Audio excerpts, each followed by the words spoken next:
Et bienvenue, installe-toi, on se retrouve aujourd'hui sur la chaîne de Cocoripo. Aujourd'hui ça va parler finance, ma stratégie de 2026 par rapport aux introductions en bourse, par rapport à la capitalisation de l'or, par rapport à Nvidia, par rapport à Pitax, par rapport à des nouvelles technologies qui arrivent. Installe-toi, on parle de tout ça, donc voilà. Et le sujet fondamental, c'est ça, hein, j'ai envie de te dire, c'est la globalisation économique, financière du monde. Euh, Comment on va se positionner face à cette tendance macroéconomique de fond massive. Parce que franchement, quand tu vois que le CAC qui fait des dingueries, voilà, quand le SF500, enfin, tout ce que tu veux en bourse fait des dingueries sur dingueries, que la crypto se fait manger la vie. Et ben, on va essayer de comprendre tout ça, pourquoi, et avec un soupçon de rigolade, tu vois, de dérision, de parce que la dérision apporte des fois la bonne réflexion. Donc, on va réfléchir à tout ça ensemble. Donc, on se retrouve sur le tweet partagé par Mathieu Serrone. Je connais pas spécialement, mais voilà, hein, je suis pas adepte de Twitter et de tout ça non plus, spécialement, mais de temps en temps, quand il y a des trucs intéressants, je repartage quand même. Donc voilà.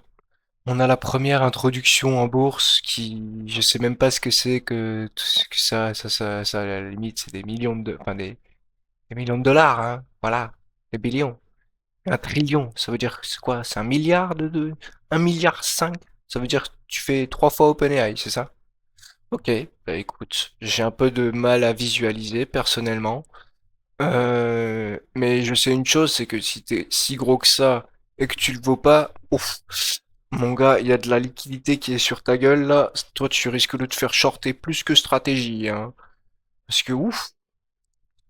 Ouais. D'ailleurs, stratégie, il se fait un peu beaucoup moins shorter la gueule en ce moment, hein. Personnellement, j'ai pu profiter de quelques achats assez sympathiques. Call par CPT, donc voilà. Si vous voulez rejoindre notre communauté, c'est sur le Patreon de Crypto pour tous. Je vous fais la petite pub en direct, voilà. Le petit Patreon, pour moi, c'est the place to be pour avoir les informations tous les jours. Ce mec a une régularité YouTube de fou, donc voilà. Je vous le partage aussi à titre d'indicateur macroéconomique pro. Voilà, voilà. Mais bref, revenons-en sur Nvidia, qui quand même en 5 ans est sur des plus hauts sur plus hauts. À un moment donné, quand on fait la vue max, les copains, ça s'appelle un double top. À un moment donné, ne serait-ce que prendre une saine prise de liquidité, retourner voir les 150 hein, dollars, ce serait pas mal. Il faut pas se le cacher. Surtout qu'actuellement, on voit l'arrivée de concurrents à Nvidia, potentiellement des puces qui arrivent à travailler sans les accords de Nvidia. Parce que oui, il faut comprendre un truc, c'est qu'en tech, beaucoup de matériels sont liés à Nvidia en fait. Si vous avez un Hop là, c'est marrant. Si vous avez un ordinateur ou quoi que ce soit, beaucoup de choses ne peuvent pas tourner sans Nvidia, tout simplement. Donc, surtout dans l'intelligence artificielle et dans la RAM, dont on va parler aussi rapidement. Alors voilà, je sais pas si tu t'intéresses un petit peu à la tech. Moi, ça fait 2-3 ans, comme dit, que je suis dans la crypto, dans la finance, dans tout ce qui est pour miner aussi, parce que ça m'intéresse aussi. J'adore les ordinateurs et tout ça, la tech. Et l'objectif, c'est de savoir les réparer, je sais pas encore tout faire, hein, j'apprends tout le temps, je suis sur le tas, comme on dit, hein, et en plus de ça, c'est dû à côté, hein, je suis menuisier à la base, donc j'ai pas trop le temps d'apprendre, mais je le fais bien. Donc, enfin, je pense le faire bien. Ça, c'est le prix de la RAM. Je sais pas si les gens se rendent compte, mais là, on a un problème d'ordre mondial actuellement. Les Chinois sont les seuls qui n'ont pas de problème de RAM à titre privé, hein, parce que en fait, ça, c'est vraiment le détail des RAM, c'est-à-dire ce que tout le monde dans son PC gamer veut ou quoi que ce soit hein, pour faire tourner les jeux correctement ou mieux. Euh, Bah, c'est en explosion. Pourquoi? Parce que à titre privé, il n'y a plus personne qui peut en avoir. à moins d'avoir 5500 balles à déposer. Moi, personnellement, j'ai pas ces sommes-là du tout. Du coup, 5500 balles pour du 64 giga RAM, c'est abusé. Voilà. Là, on parle du 32 gigaoctets, c'est aberrant. C'est tout simplement aberrant. Et plus vous arrivez dans les trucs technologiquement gros, plus le prix est cher, évidemment, hein. Donc actuellement, j'ai envie de vous dire, il nous faut des entreprises qui font de nouveau du DDR5 le plus vite possible, parce que on en a besoin pour le format intelligence artificielle, ou alors le format intelligence artificielle va devoir travailler avec ce qu'il a déjà, mais c'est très compliqué. Donc on a un problème. Mais Houston, problème. Si vous voulez investir dans des entreprises, à mon avis, je pense que celles-là, elles vont être, voilà, tout ce qui est micro-composants informatiques, hein, tout simplement le hardware, hein, pas juste le software, parce que tout le monde est là en mode, oui, logiciel, logiciel, logiciel. Les gars, à un moment donné, vos logiciels, il faut des trucs pour les faire tourner. Sinon, ça sert à rien, hein. Et le hardware, vous l'avez délaissé, surtout en Europe. Donc, à un moment, enfin, on l'a délaissé. Personnellement, j'ai pu avoir l'intelligence de garder toujours mes composants électroniques de mes anciens ordinateurs et tout ça. Je peux les retravailler. C'est très difficile, c'est très technique. Je ne sais pas tout faire. Je dois apprendre et me parfaire avec d'autres, mais voilà. Donc, parenthèse close, sur la RAM, si vous voulez un sujet d'investissement, une thèse d'investissement en bourse, euh,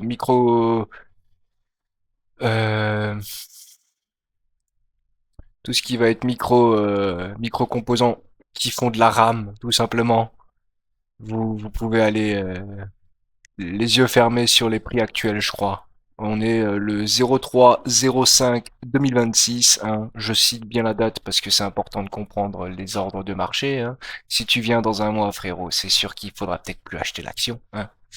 Mais, euh, mais voilà. Et n'hésite pas à acheter européen sur les marchés. Surtout, n'hésite pas. Surtout le contexte géopolitique ambiant. J'ai envie de te proposer aussi un autre truc, une tendance de fond dont je parle très souvent. Bitax, hein. Pour toutes les références à Bitax, je vais t'inviter à aller sur ton meilleur YouTube, à aller sur Pixel. Pixel est une référence française pour moi de tout ce qui est Bitax, NerdQax, Nerdoctax, Avalon, tous les mineurs Bitcoin, il les a essayés, il en fait des vidéos concises, très bien étudiées, et soutenez-le, comme ça il en fera plus, parce que voilà, même moi je veux me régaler. Euh, Crypto pour tous, je vous le partage pas, normalement vous êtes là grâce à lui les copains, je vous en remercie. Crypto pour tous qui est la référence, The Place to Be pour tout ce qui est investissement crypto long terme et boursier probablement. Je suis très nouveau dans la bourse donc je me tairai dessus. Mais personnellement, j'utilise la bourse pour investir sur de la crypto. Voilà. Après, j'ai des trucs assez intéressants quand même, hein.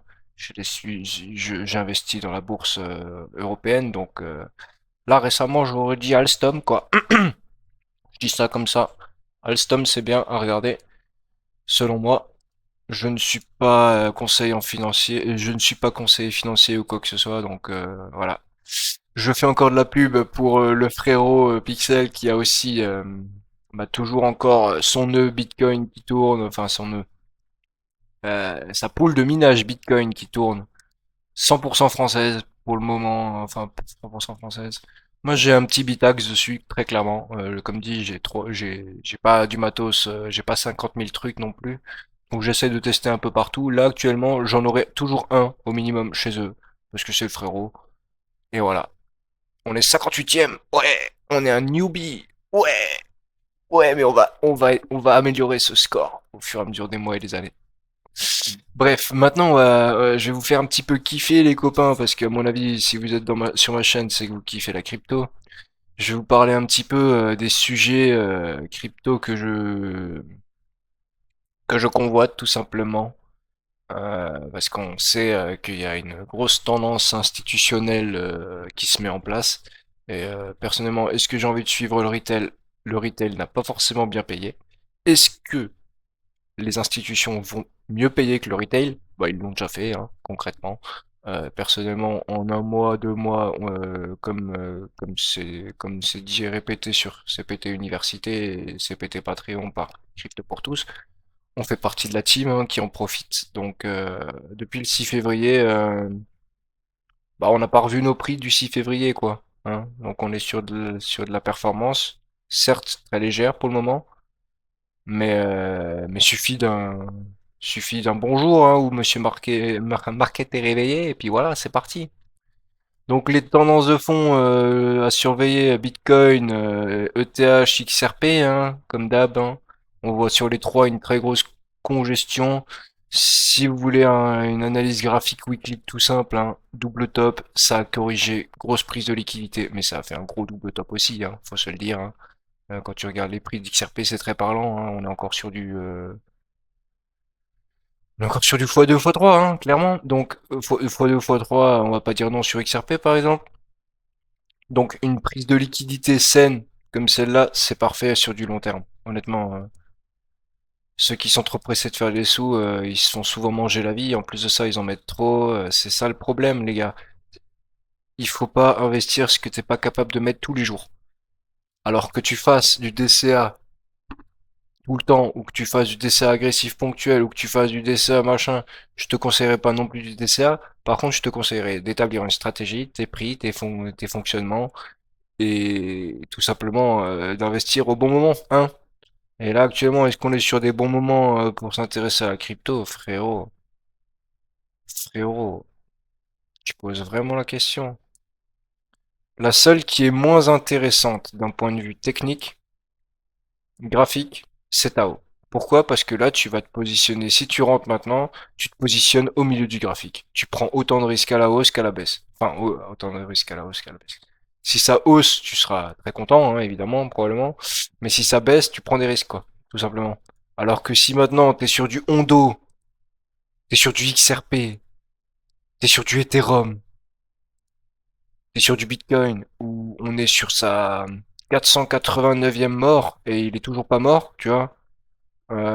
Certes, il va peut-être corriger, et il va peut-être corriger jusqu'à 50 000. D'ailleurs, s'il va jusqu'à 50 000, mec, pas les sols que ce sera. On sera là, frérot. C'est tout ce que j'ai à te dire. On sera là. Mais, euh, mais je pense pas. Je pense que s'il fait le Tassenhensis, comme on dit, le Tassenhensis. S'il fait le Tassenhensis, mec, cette année, on peut se voir ici. 150 000 $ easy. Enfin, cette année. 2026-2027, hein, parce qu'on est déjà Q1 bientôt terminé, enfin Q1 terminé. Donc à un moment donné, c'est sur du temps moyen long terme qu'on va voir, enfin pour certains moyen long terme, ouais. Pour moi c'est du court terme. Mais dans l'idée, 150 $ c'est vraiment pas déconnant. Mais par contre les 44 000 $, ils sont vraiment pas déconnants non plus, hein. Donc voilà. Le Bitcoin, c'est pareil que Tao, c'est qui tout double. Par contre, est-ce que tu as des cryptos qui peuvent vraiment exploser?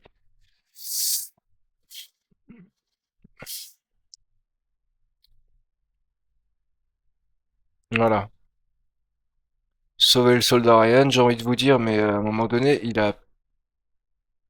je vais vous montrer ce graphique. C'est quoi ce domaine? Voilà. Il a même pas touché les 30. Voilà. C'est tout ce que j'ai à dire pour tous ceux qui sont là. Il a même pas touché les 30, le copain. Donc s'il va aux 30, c'est bien. Je reprendrai même une louchée du copain.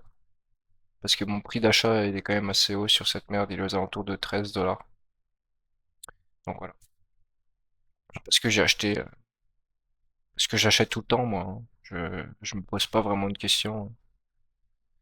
Je prends des risques.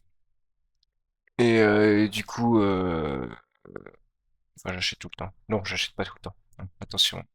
De contextualiser. J'essaye d'acheter à des bons moments. Et des fois ça passe. Des fois ça passe pas, des fois ça passe, des fois ça passe pas, des fois ça passe pas du tout, des fois ça passe de fou. Voilà. Donc voilà pour la petite analyse graphique et contextualisation rapide. Donc Chainlink, franchement c'est, j'ai fait et j'ai perdu, enfin j'ai gagné et j'ai perdu dessus, mitigé, mais c'est une valeur que j'adore. WLFI qui va à la cave, est-ce que c'est une opportunité? Je pose vraiment la question. Est-ce que c'est une opportunité? Parce que le mandat de Trump, il est encore là quelques années. Est-ce que c'est tout simplement pas lié à tout ce qui se passe actuellement? Et il y a des trucs qui se passent actuellement, hein. Mais souvent, bad news égale good news. En tout cas, pour faire de l'oseille, hein. Ici, si maintenant je te parle finance, c'est pour faire de l'oseille. Je suis pas contre c'est financier, mais de toute façon, vraiment, je suis pas conseiller financier, hein. Comme tu le vois, je fais pas des sommes, hein. J'investis plus dans un avenir qu'autre chose. Parce que là, actuellement, je peux pas dire que je suis sur des sommes, ça fait mal. Ça fait même mal. Mais on a bien souri aussi au début, donc ça fait mal, mitigé. On attend la prochaine vague. Est-ce que c'est le bon moment? Oui, clairement, frérot. Voilà. Je te call TRB aussi, qui est un projet que je surveille. Alors, je pensais qu'il était dead et tout, mais au final, jamais, hein. Never ever. Is never ever. Pareil. Jamais touché les 32 RSI, frérot. Donc là, je te présente des pépites long terme. Enfin, long terme, dans le sens mes pépites long terme. Parce que lui, c'est ce qu'il a fait là, c'est une mèche, on est d'accord, hein, mais c'est une véritable dinguerie. Donc, je ne te dis pas qu'il va aller là-bas. Moi, personnellement, tout ce qui m'intéresse dans tout ça, c'est récupérer mes prix d'achat tendanciels, c'est-à-dire dans les tokens où j'ai réalisé, parce que actuellement, en plus de ça, on est dans une période d'impôt. J'espère que tu as déclaré tes impôts. Personnellement, j'ai déclaré des moins-values, hein, clairement, hein, plus de moins-values que de plus-values pour le coup cette année. Mais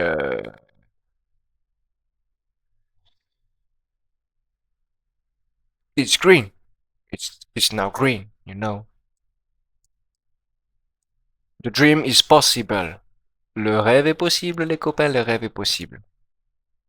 On a les institutions qui arrivent. L'or qui peut dévisser un petit peu, ça nous ramènerait beaucoup de choses. Pourquoi je suis sur ce truc de merde? Voilà. Juste l'or aussi qui peut nous ramener de la liquidité sur le marché dont on parle depuis un petit moment.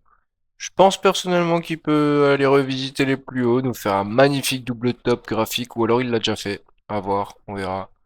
Ça peut casser à la baisse tout de suite comme aller à la hausse, mais si ça va à la baisse, ce sera sur du moyen long terme.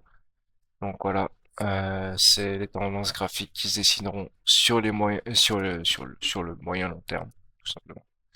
En tout cas, moi, ce qui m'intéresse le plus actuellement en 2026, vraiment les tendances de fond, comme dit, je rappelle, je retrace SpaceX, OpenAI, ByteDance, Anthropic, Revolut aussi, qui est sous-coté selon moi, Stripe, enfin bref, du beau, du joli, du gros, du gras qui arrive sur les marchés. Est-ce qu'on va avoir plus la bourse, plus la crypto qui va performer? Je pense que les deux vont faire des grosses performances. À vrai dire, des valeurs sur tous les marchés sont sous-capitalisées. J'ai envie de vous mettre quelques valeurs boursières, mais je sais pas si je vais le faire au montage, mais je vous dirais que Alstom, euh, pour moi, voilà, Exceler Luxottica, effectivement aussi. Mais je suis pas conseiller boursier, mais j'ai envie de vous dire la tendance macro est à la globalisation économique. Donc les Américains, ils ont pris un petit devant actuellement. Ils ont clairement un plus gros portefeuille que le nôtre. Je pense qu'on va revaloriser les nôtres prochainement et que ça va nous donner plus de liquidité à nous, Européens, petits investisseurs, via nos comptes titres et nos nos comptes crypto, quoi, hein, tout simplement. Normalement, les liquidités devraient arriver. Quand on voit que le marché c'était aussi volatile que ça et que maintenant ça se congestionne dans des petites choses comme ça, dans des petites bougies, si ça latéralise encore longtemps, la crypto c'est pas fait pour faire des petites bougies comme ça, les gars. Je vous l'ai dit aussi. Que ce soit des grosses à la baisse ou des grosses à la hausse, il nous faut des gros mouvements. C'est pour ça qu'on est là, frérot. Enfin bref. En tout cas, j'espère que ça t'aura plu. Je ne suis pas conseiller financier. Je te rappelle que miner, c'est une accumulation lente. Investir, c'est une accumulation rapide. Euh, les deux comportent beaucoup de risques, donc ne le fais pas forcément si tu n'en as pas conscience. Je ne suis pas responsable de tes pertes. Tout ce que tu auras vu dans cette vidéo, bah voilà, tu l'auras vu, tu l'auras peut-être pris à ton avantage ou à ton désavantage selon la date où tu vas voir la vidéo, mais voilà. Profite du marché. Je pense que les liquidités vont être amenées à changer de main et qu'en 2026-2027, beaucoup d'investisseurs vont avoir la tête qui tourne à droite, à gauche, que ce soit sur la bourse, la crypto, il y aura tellement de choses. Tout le monde en parle, ça aussi c'est très important. Le marché devient tellement vivant que ça en devient difficile à suivre. Qui va gagner? Où trouver les bonnes infos? Voilà. Je te refais une petite pub parce que lui c'est pour moi the place to be actuellement. Après t'as Scandaria aussi qui est bien sur YouTube, hein, que j'ai découvert récemment mais qui font des super bons contenus intelligence artificielle et tout. Leurs leurs différents talks Octogone sont incroyables je trouve. Un vrai contenu tech, par contre, c'est pas forcément intéressant pour tout le monde. Moi, je m'intéresse, donc voilà. Pixel qui est incroyable aussi, ou le petit Pixel et le Hasher. Le Hasher n'a pas besoin de pub. Le petit Pixel, incroyable. Référence du mining, home mining en France, sur YouTube. Donc voilà. Et sa dernière vidéo sur les puces BM, ouais, elle est incroyable. C'est une très très bonne question qu'il pose à la communauté. Donc allez voir ses chaînes, faites vos propres recherches, les copains, c'est très important. La crypto comme la finance, on gagne quand on fait du bon travail de recherche, qu'on attend les bons moments pour entrer, parce que c'est à l'achat qu'on gagne sa vie. On ne cessera de le dire, on doit être de bons conseils, pas de mauvais. À un moment donné, si on veut que les gens prennent une éducation financière, il faut leur mettre une main tendue et montrer patte blanche avec l'autre, tu vois ce que je veux dire? Parce que si tu montres un gant, il y a très peu de personnes qui te font confiance. Moi, j'essaie de te montrer une main tendue et la patte blanche, quoi. Mais je suis sûr de rien du tout de ce que je fais. Donc voilà. Ne fais pas forcément pareil. Inspire-toi. Fais tes propres arguments et tes propres opinions. C'est important. Petit coup de pub encore pour Find My Block XYZ qui est une pool de minage française. Si tu veux venir nous aider, moi personnellement j'ai trois petits mineurs et il y en aura un qui sera toujours consacré dessus. Comme tu le vois, j'ai une allocation de 1,1 TH. C'est un de mes plus petits mineurs. Ça coûte rien à personne quasiment. Si t'es déjà équipé, fais-le. Partage avec nous cette expérience et puis le jour où on aura un bloc, on sera tous très contents. Merci à toi d'avoir regardé la vidéo. Et puis, like et abonne-toi si ça t'a plu.